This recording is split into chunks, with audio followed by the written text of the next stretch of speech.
What if chasing wealth led you to a man called God? A man who unlocks forbidden fortune in the shadows of Lagos? This is Dayo's story, and you won't believe where desperation takes him. The Lagos heat felt like punishment, taken to Dayo's skin as he checked his phone. 1,450 naira left. Not enough for fuel, not enough for food. His degree in computer science? Useless so far. Every investor meeting ended with a polite, "We will get back to you." His friend Stephen, just as broke, somehow managed a calm smile. His ride-hailing app chimed, a new trip request, but Dayo's heart wasn't in it. Every ride barely paid for fuel. Each day felt like running in circles. Beside him, Stephen, his friend, just as broke, somehow managed a calm smile. "Change will come if we are patient and honest," Stephen said. "You can't rush the river." But Dayo just laughed, shoving his phone away. "Patience won't feed me tonight or pay my mother's hospital bills tomorrow. Poverty leaves you exposed, and I hate it." But in that moment, under the unforgiving Lagos sun, a lesson about true wealth and contentment was about to unfold. What that would change Dayo's life forever. Months of rejection and empty promises pushed Dayo to the edge. The world kept shouting about instant success, but all he felt was hunger and shame. He needed a shortcut, anything to escape. Then, at a smoky local bar, Dayo overheard a whispered rumor. Men desperate for change spoke of a place called the House of Aso Rock, hidden in the forgotten corners of Surulere. They said a man lived there, Olorun, which means God in Yoruba. He didn't just bless people, he handed out keys to a different kind of fortune, the kind everyone warns you about.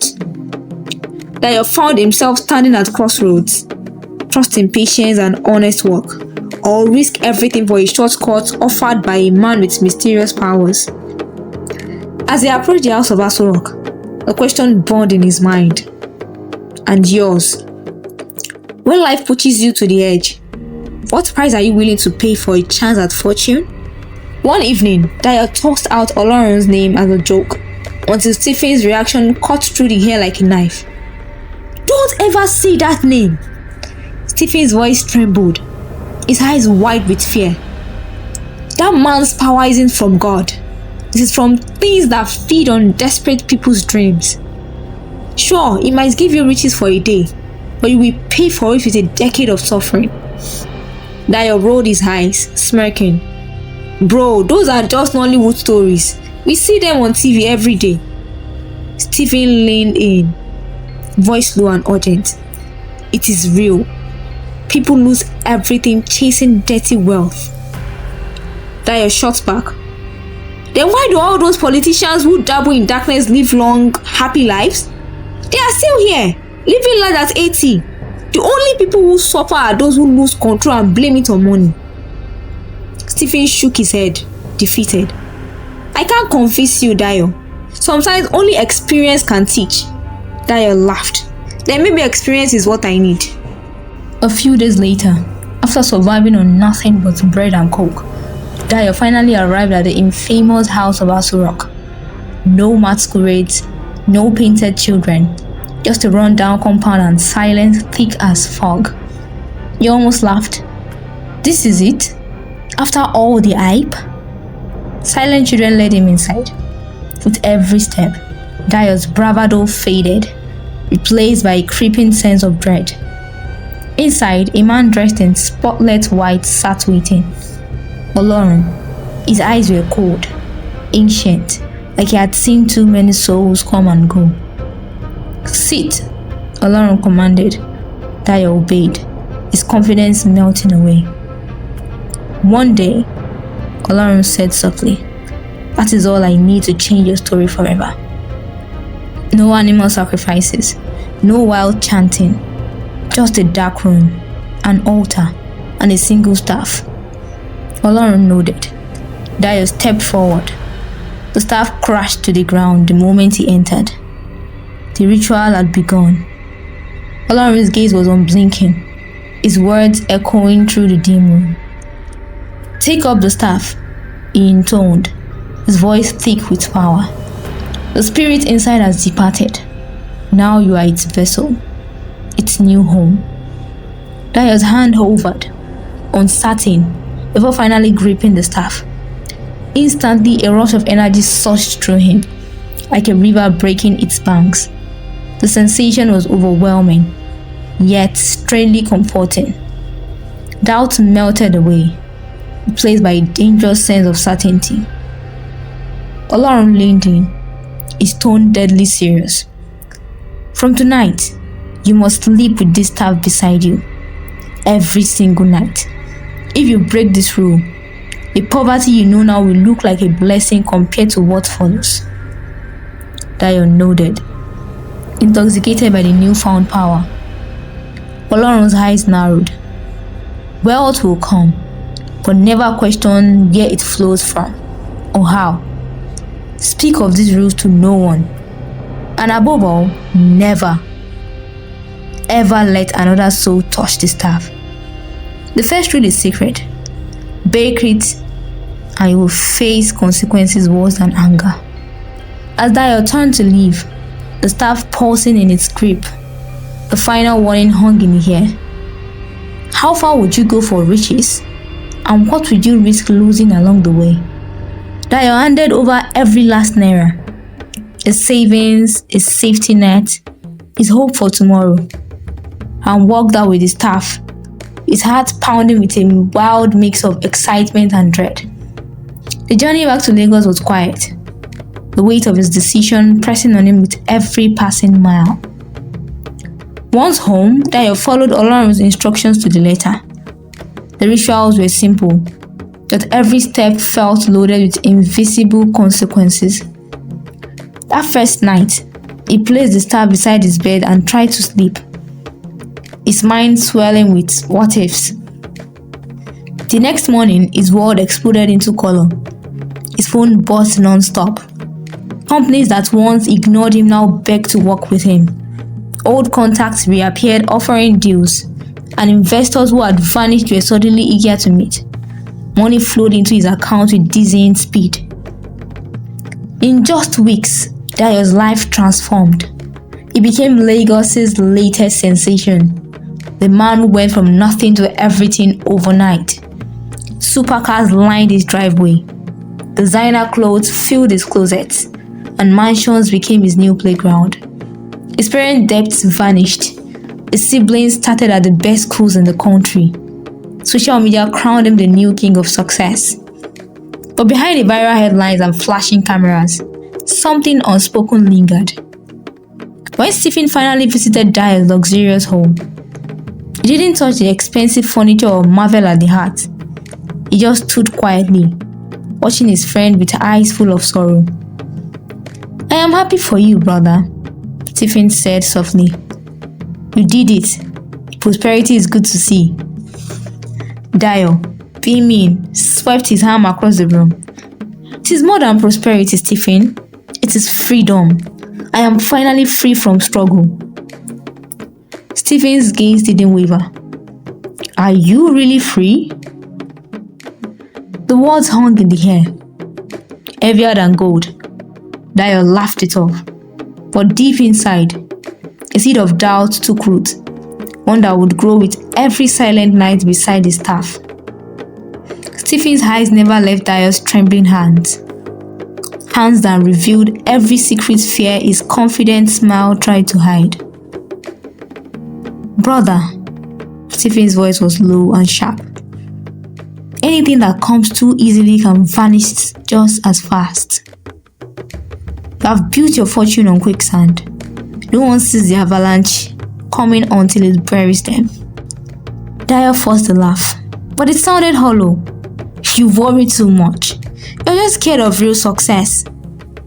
But that night, Dayo crossed the line. He stopped following his staff's sacred rules. Weeks of wild wealth made him feel untouchable. He truly believed poverty could never find him again. Then 3 months after his supernatural rise, the darkness began to whisper. It started during an important investor call.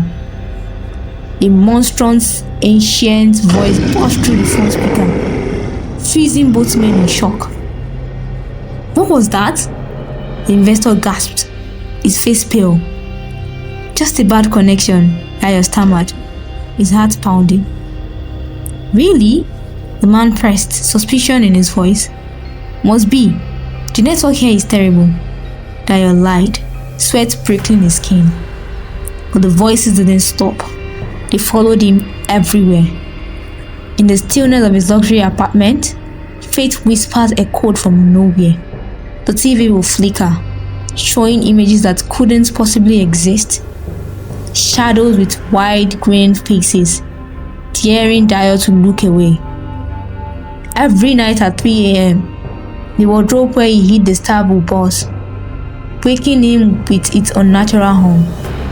The buzzing grew louder, then turned to words. The star was speaking to him, and he was very much alone. Hungry, it whispered in the dark. More. Dayo blamed stress, convinced himself he just needed rest. He worked even harder, determined to outrun whatever haunted him with more money, more deals, more fame. If he could just build enough wealth, maybe he could silence the darkness forever. His business empire exploded. His accounts overflowed. But in the shadows of his mansion, something else was growing too. Something that had been waiting for him to break the ancient covenant. And now it was hungry. That night, Dayo pulled up to Club Kellogg's in his latest Lamborghini, ready to show Lagos how true wealth moves. His friends, old and new, cheered as he swept into the VIP section. Drinks for everyone, Dayo declared, the king of the moment. Champagne flowed, laughter echoed, and the bill soared to nearly 3 million naira. Dayo flashed his black card and a confident grin. Declined. A hush fell. He tried another card. Declined again. The waitress shifted, eyes darting. Dayo's swagger faded as he fumbled with his phone and opened his banking app. The screen glowed 80 million naira available. There is a network issue, obviously, he muttered, dialing his bank. Good evening, sir. How can I assist you? The banker said. My cards keep declining, but I have 80 million naira in my account. Sort it out. A pause. The faint click of keyboard keys. Sir, your balance is 432 naira. Dayo's heart hammered. What are you saying? I am looking at 80 million naira right now. Silence. His friends stared. Drinks forgotten. The music felt distant. The club suddenly colder. The banker repeated. 432 naira, sir. Dayo's voice shook, rising above the crowd. That is impossible! I have money in my account. Look! He waved his phone, but nobody moved to look. Whispers rippled through the VIP section. The king's crown was slipping. For the first time since his rise, Dayo's confidence cracked. The numbers on his phone stared back, mocking, empty, meaningless. The cause had shifted. The riches that once made him untouchable now left him stranded, alone, humiliated, and haunted by a reality only he could see. I am sorry, sir. There is no record of that balance. Your last deposit was 3 months ago. The bank attendant's voice echoed, old and final. Dayo's eyes locked on his phone, heart pounding so loudly he could barely hear the club's music. The banking app still displayed 80 million naira, old and bright. He wiped sweat from his brow and tried to transfer the money out. Maybe to another bank, maybe to anywhere he could touch it. Transaction failed. Again. Insufficient funds. His fingers trembled. The numbers glowed, taunting him. In his digital world, Dayo was still a millionaire. But in the real world, he was penniless, surrounded by friends who were now watching him with weary curiosity. He slumped into his seat, defeated. The feast was there, but he could only watch through glass. That night, Dayo barely slept. Shadows seemed to crawl along the walls, and the staff in his wardrobe hummed with a hunger he could almost feel in his bones. By morning, the panic had twisted into desperation. Dayo rushed to the hospital, clutching at any hope that a doctor could fix what was wrong. He described everything: the sleepless nights, the hallucinations, the phantom money that only he could see. The doctor listened, ran tests, and finally handed him a small slip of paper. "Physically, you are perfectly healthy," the doctor said, voice gentle but distant. "Just a minor infections. Take these antibiotics and try to rest." Dayo stared at the prescription. Medicine for the body, but nothing for the horse gnawing at his soul. He walked out of the hospital into the blinding Lagos sun, feeling more lost than ever. Somewhere in the darkness of his apartment, the staff waited, its hunger far from satisfied. Dayo was shocked and devastated. Instead of going home, he visited another doctor, who delivered the same verdict. Dayo remembered the herbalist warning and knew he had begun paying for breaking the rule. The chilling truth dawned on Dayo. The staff had begun collecting payment for the wealth he received. It fed on Dayo's terror and refused him peace. Even when he managed to sleep, Dayo saw memories of the staff's past owners and how they died agonizingly. Dayo realized the shortcuts to escape poverty had backfired on him. Dayo was a stubborn person, but he wasn't arrogant, and he had begun to feel fear. Terrified of what other horrors might happen, he decided to ask Stephen for help. The same friend who warned him earlier. Dayo found Stephen at the carpenter shop where he worked. The atmosphere was inviting, and Dayo felt peace when he walked in. "Stephen, can we talk? I really need your help." Dayo's voice was different. It no longer had that proud and egoistic tone. It was humble. "It is just as you thought. I went to the house of Asurok, and now I am facing repercussions. Olorun gave me a staff of wealth. The staff I took started speaking to me. I see things I would rather call hallucinations for my own sanity. Even the money is gone now. I think I have ruined my life," Dayo said. Stephen listened, his face showing understanding. "I told you, Dayo. These things take without giving. The spirit in the staff you invited is not a friend. It is a hungry thing. What else happened to you since you took the staff?" he asked. "I have seen some dreams of people who used the staff in the past. They lived wretched lives and died alone. I don't want that," Dayo said, his voice barely above a whisper. "Can it be undone?" Dayo pleaded, hope flickering in his eyes. Stephen nodded solemnly. "You must break the bond and return the staff to where it was found. Olorun is meant to protect these relics, but sometimes it sells them for profit. Many before you have used the staff and paid with their lives. You are lucky to have my help. Without it, you will lose yourself piece by piece until nothing remained." "Thank you. You have saved me. But how do you know all this? Have you dealt with such things before?" Dayo asked, curiosity mixing with fear. "I would focus on your own troubles if I were you. But since you ask, Olorun is my father. He warned me long ago about the dangers of meddling with unknown powers. That is why I never trust any herbalist's promises," Stephen replied. The next morning, Stephen and Dayo set off to return the staff. Stephen gave strict instructions, warning Dayo not to make another reckless mistake and risk further disaster. Dayo placed the staff, boxed and heavy, in the passenger seat. The whispers were louder than ever. A constant, maddening drone. "Our wealth, our luck, you have stolen from us." They traveled to Ogad, a sacred village ground once used by warriors for prayer. No blood was ever spilled there, even among enemies. Agol, the staff's first owner and a famed warrior, had hidden his weapons, treasures, and the staff there, believing that the place would keep them safe. Stephen recounted the tale, and Dayo listened, understanding the graffiti. "You must confess to the earth and return the staff to its resting place. Stephen instructed. Dayo took the staff from its box and moved forward. Stephen led him to the original burial spot where Olorun had found it. Dressed in white, Dayo apologized to the heads and began to rejoice. Then stopped, realizing his days of wealth were over. All the money vanished. The millions disappeared from his phone screen, replaced by the humble balance he truly owned. Stephen comforted him briefly and they continued their mission. Stephen and Dayo excavated the spot beside the iroko tree.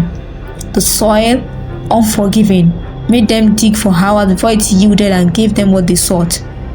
Dayo approached the staff and picked it up, but it shook him, almost begging him not to go through with his plan. No, it whispered directly in his mind. We are one now. You cannot abandon us. We just got started. This is not how things are supposed to end. We are not one, Dayo replied, his voice low and fierce. I was a fool, but I am not a servant, Dayo said, speaking to the voices for the first and the last time. Dayo followed Stephen's instructions. Dayo carried the staff to the pit. Dayo heard another sound just as he was about to dispose the evil staff into the pit. Dayo, think about what you are leaving behind. The houses, the cars, the riches. You will return to nothing, to the Uber ride and the empty pocket. Are you really throwing away a king's life for a pauper's? Dayo paused. The memory of his old struggles, the endless battles, pulled at him. He could still turn around. The whispers promised him there was still time. Stephen rested his hand gently on Dayo's shoulder. That is temptation speaking, my brother. It is not the truth. The king's life you lived was only an illusion. The staff belongs to the spirit of a wicked king. You were just his vessel. Let it go, and you will be free. Dayo closed his eyes, picturing the fine dinners, lavish hotels, and those empty numbers on his phone. He needed to be free. With a deep breath, Dayo pushed away every doubt and threw the staff into the pit, freeing himself from its curse. It was finished. Dayo and Stephen stood together in silence for over an hour. Then Dayo dropped to his knees, tears streaming down his face. Returning to Lagos felt different. A burden was gone, but he missed the luxury. He was free from the curse and from the riches. The houses and cars were lost, and he returned to his humble beginnings with only the gift of life, which was more than enough. Dayo's accounts were truly empty now, and the world had already forgotten him. It felt as if he had vanished overnight. Dayo was back to driving Uber, but this time, it was different. He was no longer a slave to desperation. The whispers were gone, and he could finally sleep in peace. Dayo was poor again, but he was alive, and he still had his friend who never abandoned him through it all. There were no more illusions. His life had truly returned to what it was, but Dayo learned important lessons. True wealth must be pure and never come at a terrible price. A person must control their desires and not become their slave. Otherwise, the price is losing everything. Is it worth it? For Dayo, it wasn't. In the end, he wasted precious time and nearly lost his life. For everyone, slow and steady progress brings priceless rewards. Cutting corners for quick gain almost always leads to loss. Would you give up wealth for freedom? What lesson did Dayo's story teach you? Share your thoughts below. The ancestors taught us that true wealth comes from within, not from cost riches. Dayo learned this the hard way, but you don't have to. Subscribe and ring that notification bell. Which folktale should we animate next? Tell us in the comments. Remember, warriors, slow and steady always wins the race.